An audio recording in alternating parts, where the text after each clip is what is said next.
A teacher is 3 times as old as his student. In 10 years, the teacher will be twice as old as his student. How old is the teacher now? A. 10, B. 20, C. 30, D. 40, E. 50.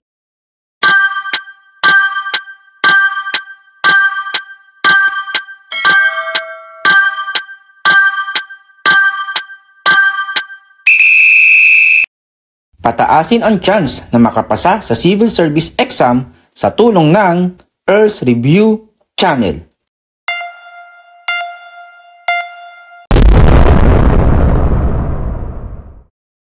Marami ang age problem na lumalabas sa exam.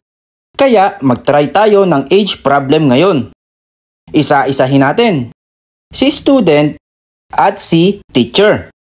Tapos, age nila now at age in 10 years. Let X para sa age nitong student. At ang sabi, si teacher ay 3 times as old as his student. Meaning, 3X. In 10 years, add tayo ng 10. X plus 10 para sa student. Para naman sa teacher, ang sabi ay in 10 years, twice as old as his student. Multiply lang natin sa 2 itong age ni student. 2 multiplied by x plus 10. Ang equation ay 3x plus 10. Bakit nag-add ng 10? Ang sabi ay in 10 years. Equal to 2 multiplied by x plus 10. 3x plus 10 equal 2 times x, 2x, plus 2 times 10, 20. Pagsamahin lang natin ang like terms.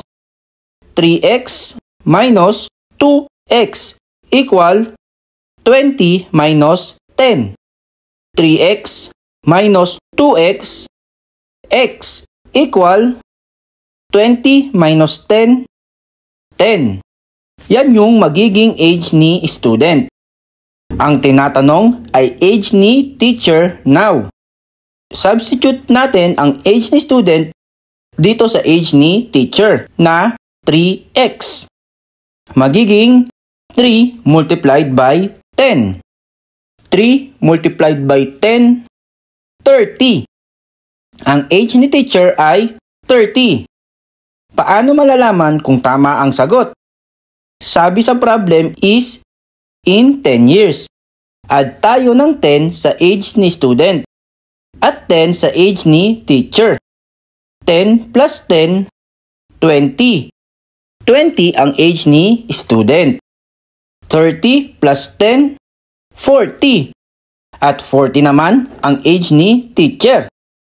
Ang sabi sa problem ay in 10 years ang age ni teacher ay twice as old as age ni student. Kaya, ang sagot ay C, 30. Kung nakatulong ang video natin ngayon, please like, share, follow, and subscribe sa Earls Review Channel for more videos.